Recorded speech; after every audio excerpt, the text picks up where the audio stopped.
बेहतर तो यही होगा कि अब यहाँ आगे सभी छोटे बड़े चुनाव पूर्व की तरह सीधे बैलेट पेपर से ही कराए जाए। ईवीएम पर फिर उठ रहे हैं सवाल। मायावती ने की बैलेट पेपर की मांग। 2024 के लोकसभा चुनाव में क्या होगा? क्या ईवीएम अपनी निष्पक्षता तेजी से खोती जा रही है? क्या विपक्षी दल एकजुट होकर ईवीएम को हटाने और कागज से बने बैलेट पेपर से वोटिंग कराने की मांग करेंगे? ये सवाल इसलिए उठ रहे हैं कि बहुजन समाज पार्टी की प्रमुख मायावती ने ईवीएम की विश्वसनीयता पर सवाल उठाते हुए देश में सारे चुनाव बैलेट पेपर से कराए जाने की मांग की है। देश में ईवीएम के जरिए चुनाव कराने को भी लेकर यहाँ की जनता में किस्म किस्म की आशंकाएं व्याप्त हैं।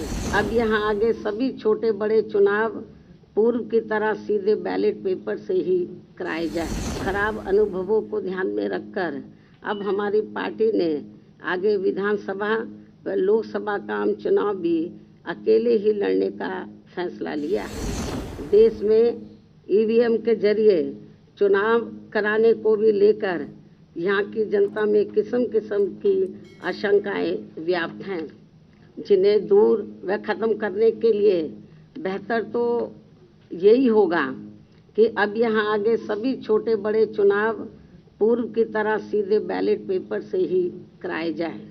बीएसपी के मुख्य चुनाव आयोग से तथा केंद्र की सरकार से भी ये पुरजोर मांग व सलाह भी है।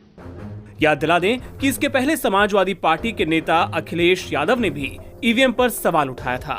उन्होंने यूपी विधानसभा चुनाव 2022 में पार्टी की हार के बाद उसका ठीकरा ईवीएम पर ही फोड़ा था और कहा था कि घपला कर उनकी पार्टी को हराया गया है। आपको बता दें कि इसके पहले ईवीएम पर सवाल उठते रहे हैं। लोकसभा चुनाव 2019 में भी चुनाव के बाद सभी पार्टियों ने ईवीएम को लेकर सवाल उठाए थे। चुनाव आयोग से बैलेट पेपर के जरिए ही चुनाव कराने की मांग रखी थी। मायावती के ताजा बयान के बाद एक बार फिर ये मुद्दा उठ गया है।